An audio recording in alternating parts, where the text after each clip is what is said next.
Hello and welcome back to Life Unpotted. This is Sophie here and I'm excited for today's episode. We are returning back after a pretty long break, a much needed break, a break that has led to a lot of reflection, a lot of growth, and excited to just continue the conversation. So today I'm joined by my co-host, Daisy. Thank you for the formal introduction, Sophie. It felt very formal. So yeah, we're back. Well, I guess this is our second episode of being back, but it still feels like an entirely different experience because we're changing in every minute. And it's been almost a year. It's been like 8 months, 9 months since we last recorded. Because the last episode we released was on my 29th birthday and my 30th birthday is coming up in a few months. So we're close to that. But yeah, a lot of changes, obviously, in our lives, in our external worlds, but really a lot of changes in our internal worlds. And I mean, let's be real, that's what this podcast is all about. It's like talking about the inner world because that is what defines our experience in this world. And the more clarity I get from why we moved and why we changed our lives leaving New York City and leaving corporate jobs, the more time passes, the more I understand, okay, a lot of this is just working through my own anxieties, working through my own things that I used to project onto my life constantly with everything that I did. And now trying to create more awareness of my internal state so that I'm not projecting it onto external things, making it difficult, AKA work things, money things, these kinds of things. So I guess that's just my initial reflection, but I know we want to get into, topics that regard our inner worlds and how they define how we experience with the larger world at hand and how our world is just made up of everyone's internal world. So I think there's some really interesting things to talk about there. And I know Sophie has a few quotes she's brought from a book. Our experience in life is composed of everyone else's inner world. That's so fascinating because that is quite literally what happens. Like we have all these human beings on this planet and we all have all these lived experiences, whether it's from childhood, whether it's from your job over the past few years of accumulated thought patterns, accumulated ways of thinking. And I've been doing a lot of really deep creative work, creative introspection. I am working on a lot of creative projects right now that are really, really exciting. And this is so new for me. So before I get into that, I want to read a quote from a book. It's called Creativity, Unleashing the Forces Within. And it's by Osho. So I'll go ahead and read that.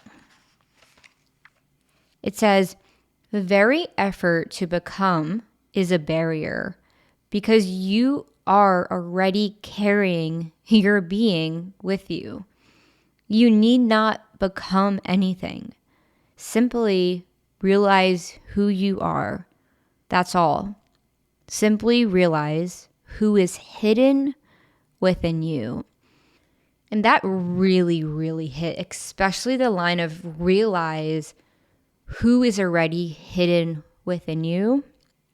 I think for me, just a quick summary, was a lawyer for 5 years, went down that path, left my job. Daisy and I moved to Austin, have spent the past year and a half making sense of really my entire life, if you will. And with all this time I've had of quieting the mind and being still and also not working for an employer, just having time with myself, what's really came up is all these things are pouring out of me, whether it is the art I'm making or the book I'm writing or the music I'm composing. And it's been really surprising to me to watch all of that effortlessly come out. It wasn't effortlessly from the beginning. The first year was really me unlearning this conditioned response of I have to wake up and follow a rigid routine every day. And this is a physiological body thing. If I didn't, I had so much anxiety that there was no space at all between these actions that I was so habitually doing.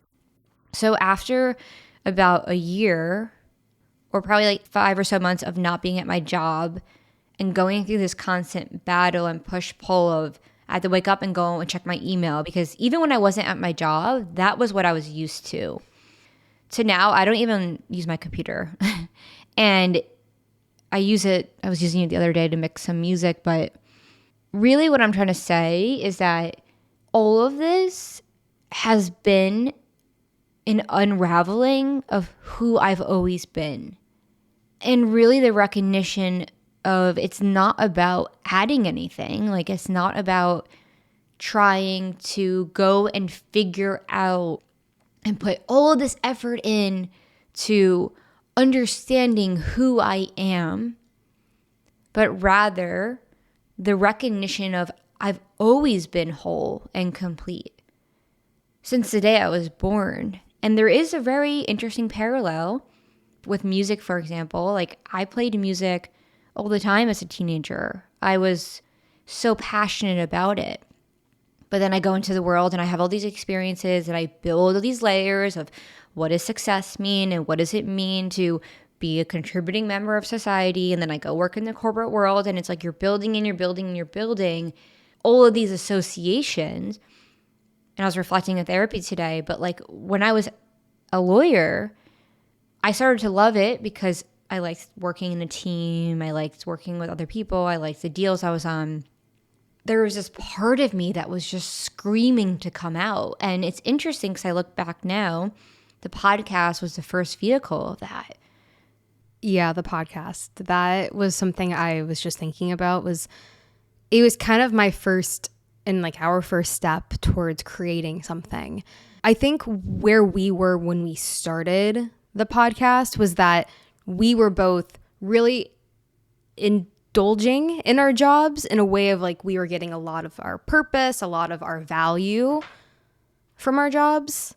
I mean, I will say like I was in a way, I don't know if like workaholic's the right way, because I don't know if I was ever like the top performer, but there was a lot of things I did with work to avoid looking deeper in myself. So how this would manifest was like a lot of my energy and anxiety would go toward work.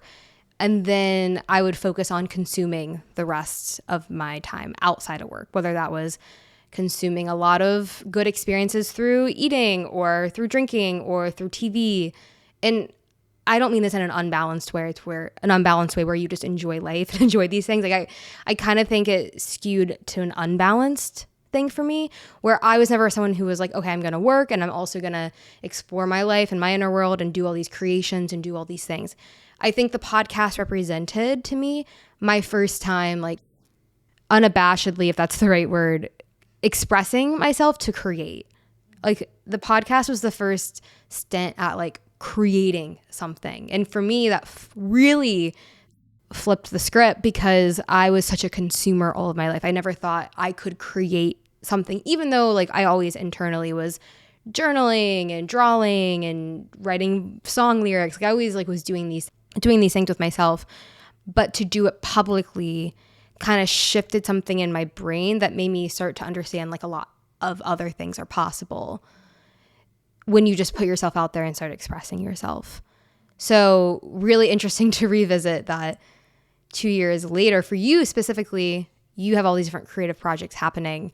And for me, like I'm also doing, like I write poetry now. I've always loved cooking and baking. That's always been like a huge expression for me. But to start to recognize that like I can build my life in a way where I'm doing podcast freelancing and I can live it more balanced, where I can not be contorting myself into what I think someone else needs me to be, because it also meets me where my anxiety is at to avoid myself. And I think that's what I did for a long time. And still, even though like I'm freelancing now, that still comes up, those old conditioning patterns, to recognize that there doesn't have to be more self-created suffering to get things done. It can just be something that doesn't have to be projecting these internal anxieties onto work. And so these are all the things I guess that I'm kind of thinking right now. But you'd mentioned the podcast, and I think that was a huge stepping stone into us jumping into these new experiences that I guess we're having now. There's so many things I want to say back. And it's funny, I want to like read this whole book on the podcast because I'm going to just read a few more quotes that I feel like really encompass what you're saying. One on the first page. Creativity is the greatest rebellion in existence. If you want to create, you have to get rid of all conditionings. Otherwise, your creativity will be nothing but copying. It would be just a carbon copy. You can be creative only if you're an individual. You cannot create as part of the mob psychology. The mob psychology is uncreative. It lives a dragging life. It knows no dance, no song, no joy. It is mechanical. So that, I feel like the contrast between like a mechanical, rigid, logical driven existence where you're disconnected from nature, you're disconnected from this vast universe, the stars, the ecosystem, really like having a full body understanding of I'm alive, and not only am I alive, but there's this whole system operating to keep me alive, and there's just also this entire ecosystem that allows for the planet to operate as a whole. So like if we didn't have trees, we wouldn't be able to breathe. If we didn't have rivers and waters, we wouldn't be able to hydrate. And then so you have that quote, and I think to go deeper into this idea of, okay, what is this difference we're trying to illustrate here? And I think it's really deep in my lived experience of what this looks like. But from a very broad level to start this conversation, or really like as we're back on the podcast, I think this is a good example. In the book, it says, you are too much inactivity. Of course, tired, dissipated, dried up, frozen. The life energy does not move. There are only blocks and blocks and blocks. And whenever you do something, you do it in a state of madness. So he goes on to make a joke about like the person who gets the book about how to relax and they're doing it not relaxed, which I think is really funny. I think it's interesting because when we first started the podcast, I would say there was this part of me driving that. This part of me that thought broadly, that questioned things, that what I would say now was really what it meant, I feel now, to embody my true being. At the time, though, let's just say for illustration purposes, my being was split in half. There was like that creativity, the truth, the feeling of wanting to start a podcast and express and talk. Like there's all of that. But then there's all this, like he says, activity that was filled in me on the other end. And that activity was anxiety. It was all this conditioning I had on what is the right way to work? What is the right way to talk? What is the right way to breathe? It's like when I draw, it's like my eye and my vision. Like I have a vision for a drawing, but I have to actually take the time to learn the skills. Like my skills have to catch up with the vision. And I feel like what's happened over the past year and a half is that I connected with something that was really deep and profound. Whether it was on my psychedelic trips or in meditation, this light was like, there's more to life. There's more to life. And it's like you have the realization, but then you have to go through and actually start living. Okay, I have this realization. Now, how do I make changes in my actual life? And I feel like reflecting on the podcast and this evolution, I see now I was still operating so fast.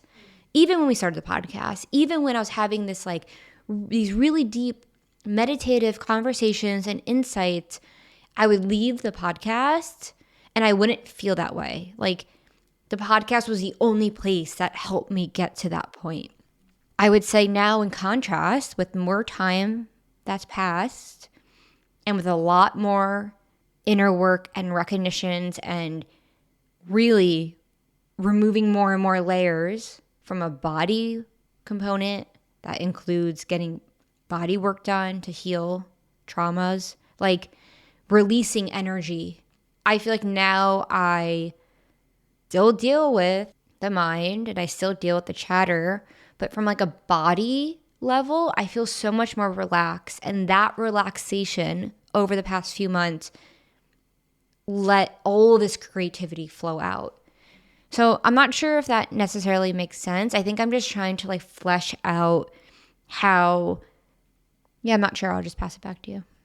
Well, I think this is a change in how we show up to the podcast. I think if we want to say phase one of the first 2.5 years that we did it, there was a lot of rigidity, meaning if you were starting to say something that didn't make sense, I would start to feel tense of being like, why aren't you making sense? This is going to sound bad. I'm going to have to edit this. I'm going to have to fix this. And I think in the time being, like letting go of that perfection and having a lot of space from the podcast and going back into just doing day-to-day life things, I started to, in reflection, see that the podcast for me was just a place for me to like be in my body and for me to express. And I didn't fully see it as that when we were doing it round one, because maybe I was still getting value from it. I was still really going to care what people thought when they listened to it. But I think I've let most of that go, because really the point and my purpose behind and my reason for doing this is because it gives me a place to connect with myself, and it gives me a place to connect with these ideas, I said ideas twice, and thoughts, because it's a meaningful and purposeful thing to do. I think at the end of the day, it's really purposeful to be putting something out, to be creating something, to be growing something. And I think that's what we were always doing with the podcast. But for me, there's a lot of always pressure with it, with both of us. Of course, there's a lot of pressure, and there's the right way to do something. And I look at it now, and it's a fun thing to do that brings meaning and purpose to my life. So I don't need to be so hard on it. It's a place for us to just kind of connect and let our subconsciouses do the talking, because so much lives in all of our subconscious. And we do things like journal, we do things like working out, we do things like yoga to tap into our subconscious, or we dream, all of these things. But ultimately, I think when we feel connected to that subconscious, or connected as we can be to a subconscious, we start to feel more at ease. I don't know, we're connected to something larger, we're connected to ourselves more. And I guess that's the question of how connected to yourself can you be? But I think the more aware we are of what we're feeling, and I think there's so much in our subconscious that we do feel, but the closer we are to knowing that those things are happening inside of us, the closer we can match how we show up in the world to that, and the closer we can just feel to ourselves. And I think what that does for us is it allows us to be more relaxed. It allows us to not need something, or it allows us to not have a false sense of urgency on something. And I think something that's been hard for me as I've been in this creation process is this. Well, I guess I can give you a story, a little bit of a story to kind of explain like the conditioning I've had with perfectionism and creation and how that's been hard for me.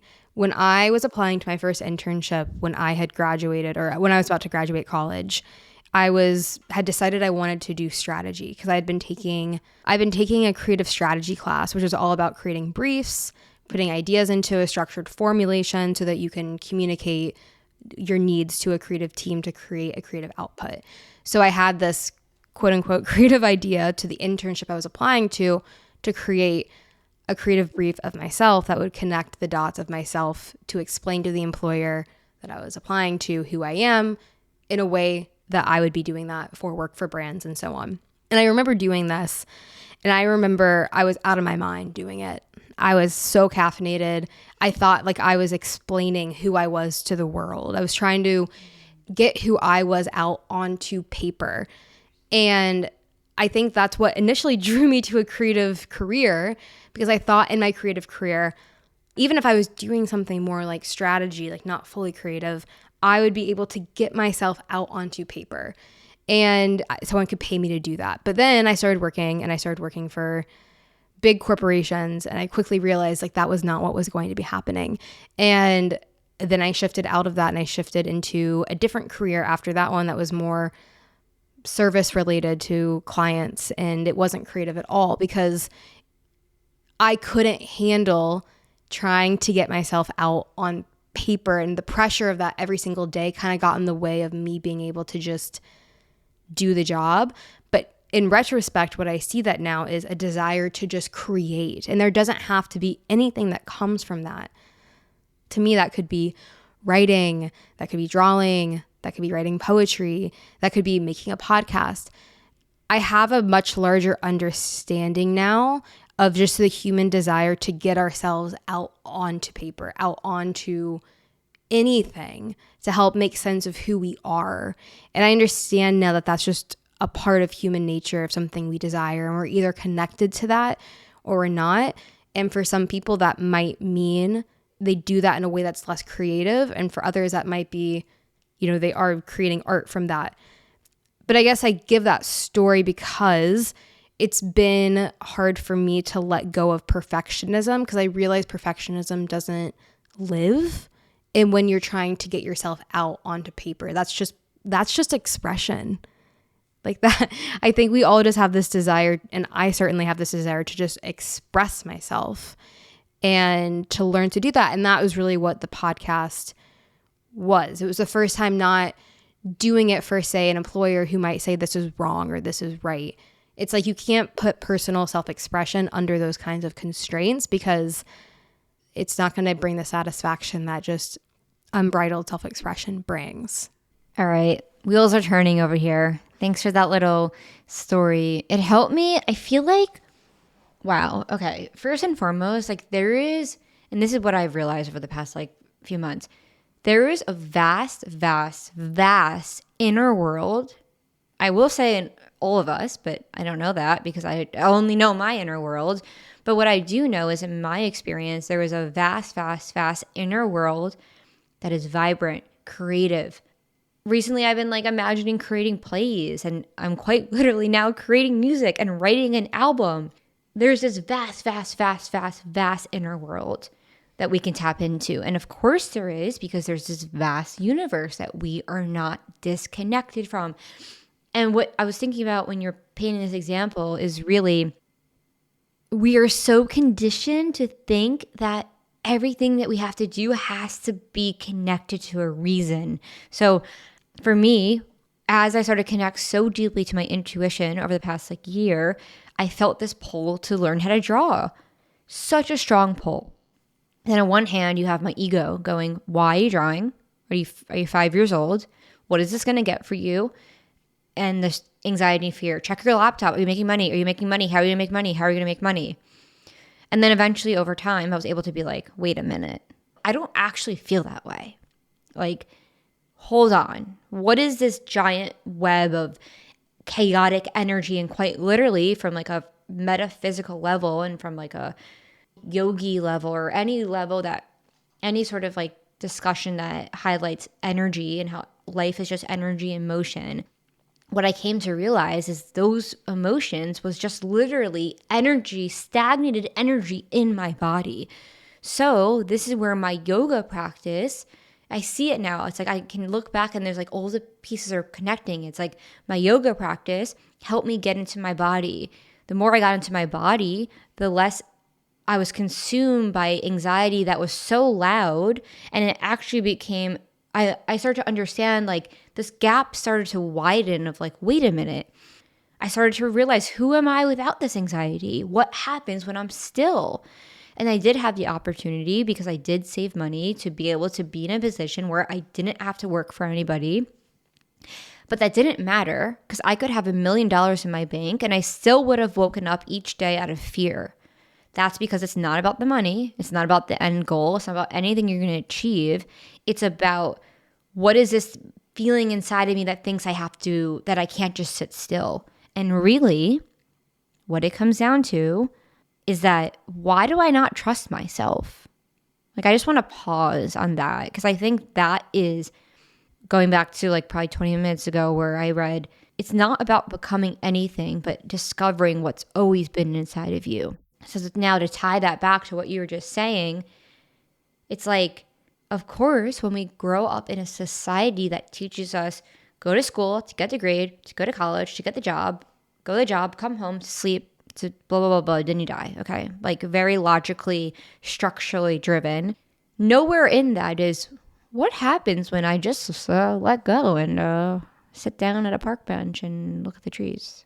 Well, I think the thing that's mind blowing to me, because I tend to think black or white, 100% or 0%, that I feel like in the past I would hear that and I'd be like, oh, so like you're not driven or motivated to do anything. Like you're just going to like unplug.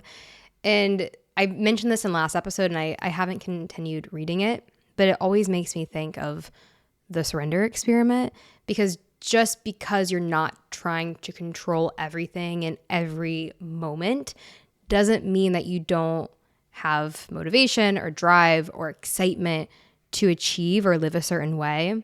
It's knowing that there's something so much larger than you at play that's going to unfold. And if you are getting in the way of it by trying to control everything, it's just going to make things more difficult for yourself. And I am firsthand this person. I've always loved to try to control things in a way that would make me feel safe, or like I was going to not have to deal with getting in trouble or someone being upset with me from like a work standpoint or from a school standpoint, always trying to be ahead on things because that would allow me some level of relaxation, because I was so afraid of what might happen, or because like I couldn't just, I guess like what you said, I couldn't let go. And I know Sophie is really excited to read something, but just to close this out, it's being able to hold two things in your brain at once while knowing that you're taking steps towards building a life that you want, but having the patience to recognize that you don't have to be doing something about it in this very moment. And I guess I just want to say that is like a mentality that always allowed me to not relax. Like I would always just be worrying about, well, what's the next thing I'm going to get and what's the next thing? And I think quite frankly to myself, always worrying about what the next thing you're going to get isn't necessarily beneficial to getting you that next thing.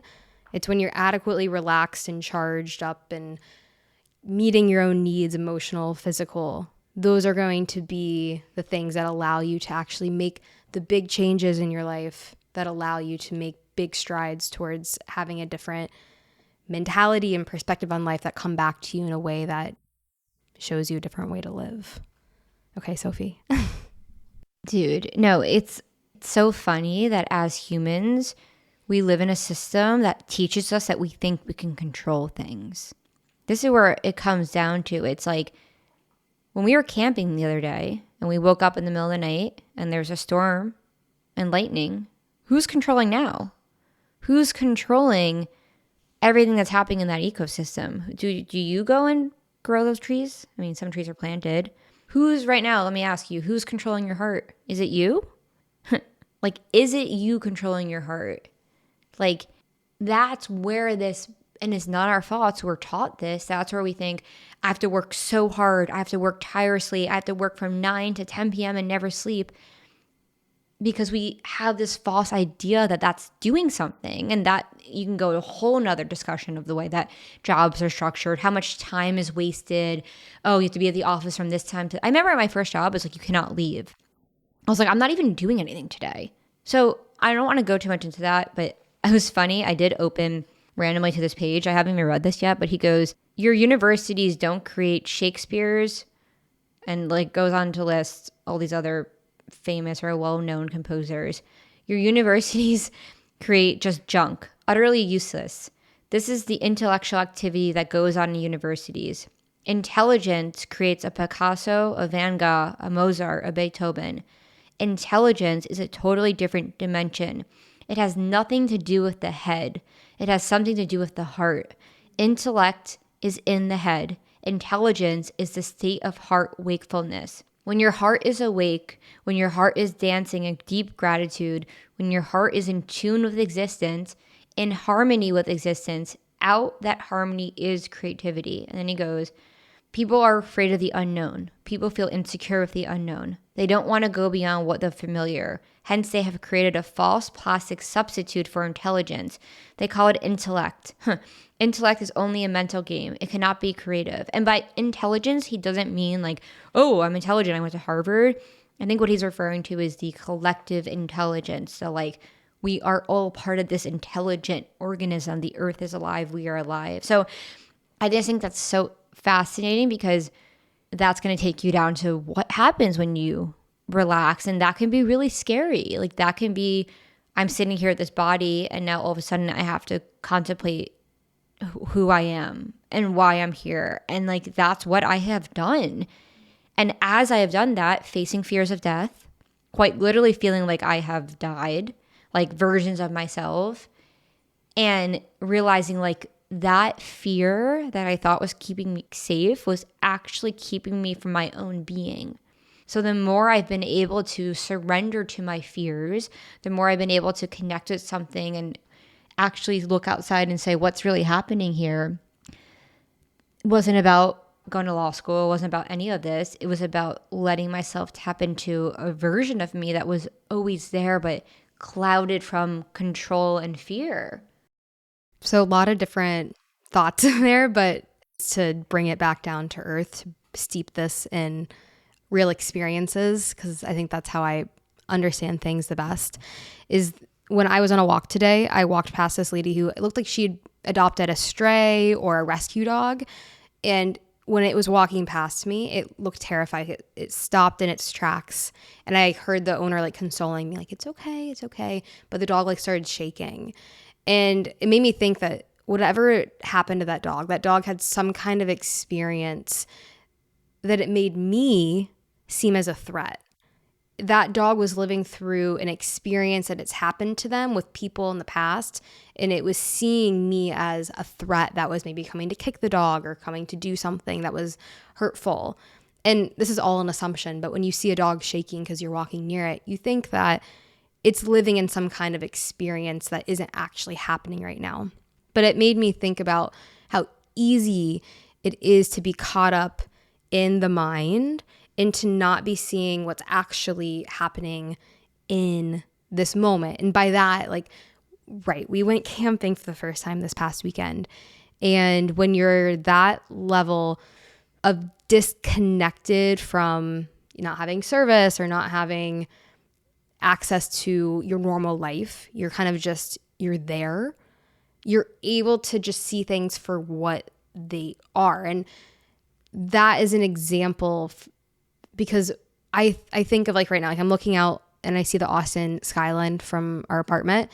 And I think about how you could look at that and you could have a million different ideas like of what that is. There's not much to see. So if you don't have to get up and look at it, but there could be someone who has that view and it makes them think about work when they look at those buildings, and it makes them stressed because they think about all the things they have to do, or they're so caffeinated and they're so caffeined out that from working that they can't even like see what's there. And I don't know if any of that really made sense, but I guess it just makes me think about all the different experiences as I become more aware of my emotions, as opposed to just projecting them onto everything around me, is that I notice a difference in stillness in my experience and a difference in nourishment in my experience, and how easy and how it feels almost like, yes, I just want to go and I want to work and I want to get all this stuff done because that's going to mean that I don't have to sit with my emotions and sit with how I feel. But ultimately that comes back because it makes the things that might look so bright when you look at them connected to yourself, it makes you view them in a way that the light has been leaked out in a way, because when you aren't sitting with yourself, when I'm not sitting with myself, my light is leaked out and it changes the way that I perceive things. So while the benefit of avoiding yourself and your emotions might seem fun and I just can go and drink a lot of coffee and I can just do a lot of work, it's like, for me, I realize coffee is always the thing I use as an example because it's so low hanging fruit for me. But that can be such a way that you think you can run from yourself. But I've just found that I always am still carrying that weight. And how it's not so complicated to learn to take care of my emotions and myself, and to just sit and check in and understand how I'm feeling, where are you, and how you can always take that level of connectedness back to whatever you're doing. And everything has so much light because you still have your own light in yourself. Like, I've just learned that I have to maintain my light every single day.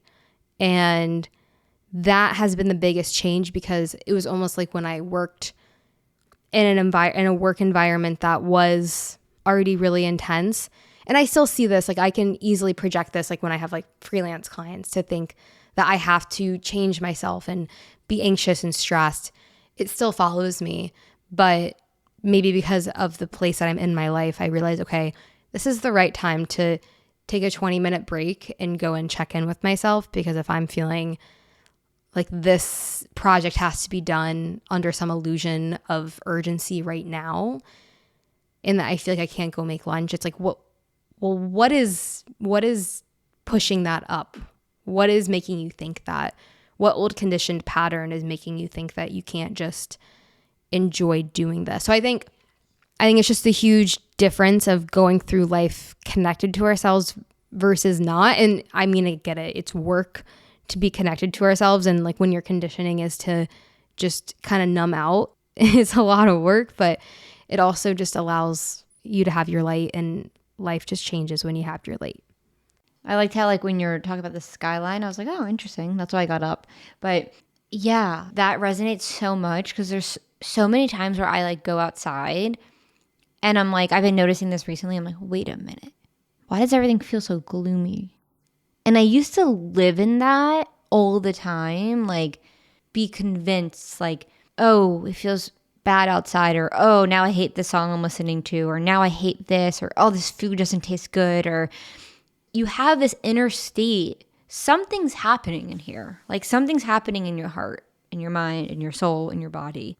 But if we're not in tune of being connected to our bodies and to our heart, we're not going to know what's happening. So then what happens? You have all this chaotic energy moving through you, and you don't know how to make sense of it. So then everything around you becomes a problem. Oh yeah, what I wanted to say is the way you're like, you can look at those skyscrapers and they could be the most beautiful things.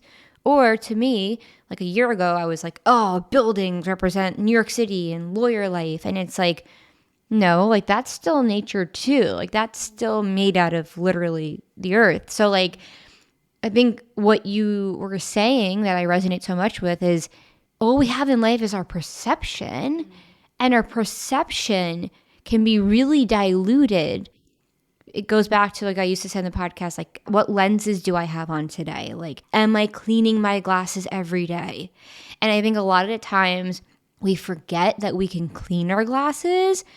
So we forget we can clean our glasses. So then we don't realize that when everything looks foggy and everything's kind of like, I can't see that, and now my head hurts, it's like, it's not coming from out there. It's coming from in here. You know, sometimes a change of scenery is good. Like we obviously, it's not obvious, but we record in our apartment, and there's a lot of associations there.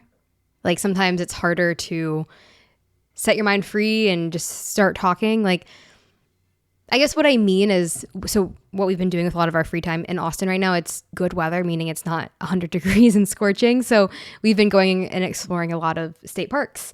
And I always come back from these day trips or overnight trips, and I'm like, wow, I feel like a new person. I feel reconnected.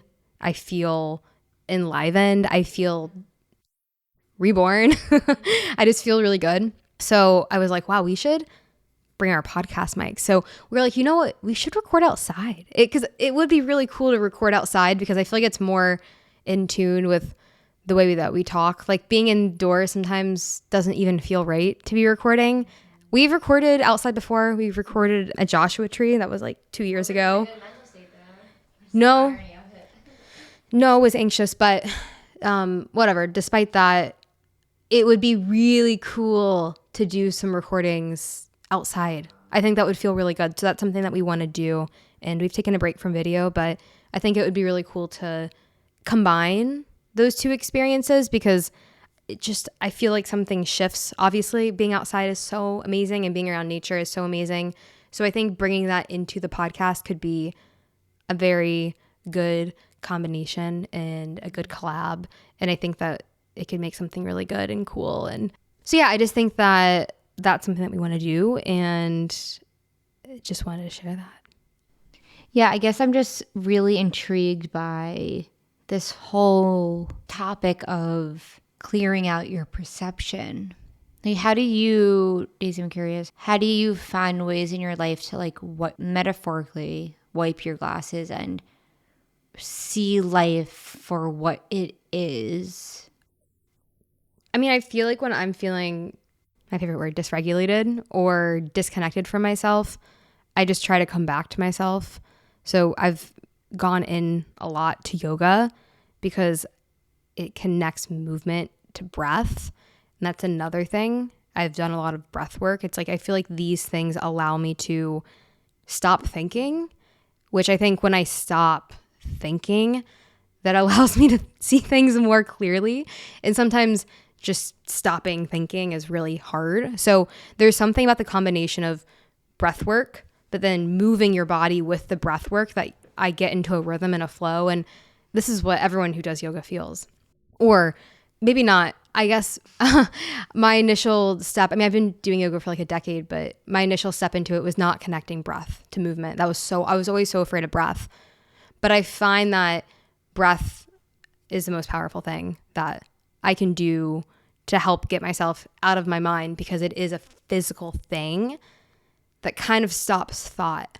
Because if you're not breathing, if you're holding your breath for 30 seconds, or if you're focusing on breathing in and out or box breath, 4-4-4, 5-5-5, you're not thinking because you're focused on your breath, and it's a physical thing in your body. So I think that's been the most impactful thing, the quickest thing that helps me change my perception. Yeah, it's interesting how when you live so far from your body, which is kind of funny, it's like imagining an illustration where the person is physically 8 feet away from their body. You're not in it. Your awareness is not in it. How you can forget that the thing that happens every day for those who are listening who are alive, to be alive, to be living, you have to breathe. Our breath allows us. And sometimes I'm like, whoa, that's really crazy. That's where you realize you're in space, or that's where you realize you're in this crazy experience where it's I need to breathe to exist. So it's been very insightful for me to deepen my breath work practice. Going back to everything I was saying about all this creativity flowing out of me, that came from working through intense emotions, and that came from breath work, really. Learning how to breathe through intensity, because when you breathe through the intensity, you're not letting that intensity grow. You're cutting it.